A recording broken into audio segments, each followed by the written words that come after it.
Hi everybody, I'm Ben Nelson and I'm here today with Ed Begley Jr. And what I'd like to do is ask Ed about electric cars. So I'm going to step behind the camera and let's talk with Ed. Thanks, Ben. Quite a while, haven't you? Since 1970, that's 43 years now, and I know they work. I've driven them off and on since 1970. I've driven them non-stop since 1990, and they really work great.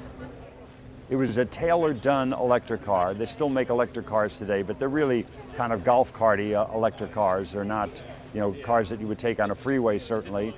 But electric cars have come a long way. But I wanted to do something back in 1970 after the first Earth Day to combat smog, to do my small part to clean up the air in LA.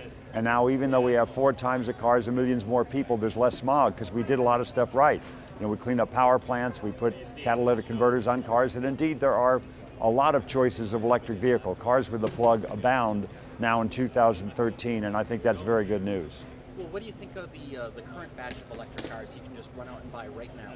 I know, you got a great amount of choice there. You have the Nissan Leaf, you have the Tesla, you have the Chevy Volt, which is a plug-in hybrid, but it'll run on pure electric for the first 40 miles.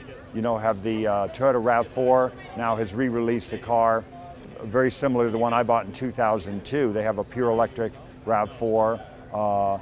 There's some choices. Quite a few cars with plugs are available today. And there's many great things about electric cars, not the least of which is, you cannot make gasoline on the roof of your house. You can make electricity on the roof of your house. I know because I'm doing it since 1990. And that becomes a clean, clean, clean car after you do that. You may as well be driving a coal-burning power plant down the road. Not true, because most of your charging is off-peak.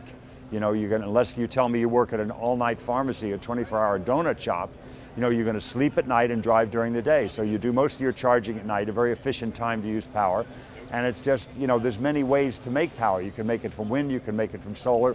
Sadly, a lot of power now does come from coal, but there's all these nearly free electrons being produced all the time that are available and would otherwise be wasted much of the day that you can make use of. It's not some little Honda generator they turn off at night, so you're not creating new pollution by plugging an electric car up to a certain point, up to about 1 million electric vehicles with no change in the infrastructure. But then past that point of 1 million, if we start now, we can electrify our roofs, we can put up more wind turbines, put up more geothermal, and we can make those electrons clean, clean, clean, and not trade one form of pollution for another.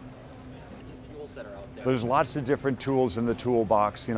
I was a proponent of natural gas vehicles for a while. Natural gas is a bridge fuel, but now with some of the challenges we're seeing with fracking, some of the problems with our groundwater and other problems involved in fracking, there's not as many boosters in my circle of friends for natural gas anymore, but you have other biofuels. If you're making it from the ag waste, that becomes a really good way to make fuel, to make ethanol or other biofuels from agricultural waste, not to make it from the corn that could feed human beings, but to make it from the corn stalk and other cellulose.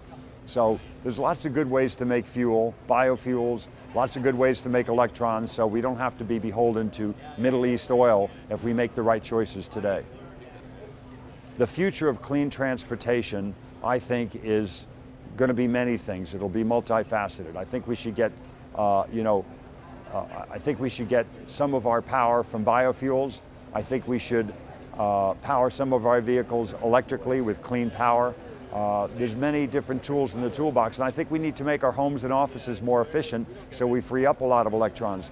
Now that you have all these cars with a plug, you have the opportunity to save electricity in your house by making your house more energy efficient, and then use those same electrons you saved to power a vehicle. So now electricity, which didn't used to have a big effect on foreign oil, has a huge effect on foreign oil because there's so many cars with a plug.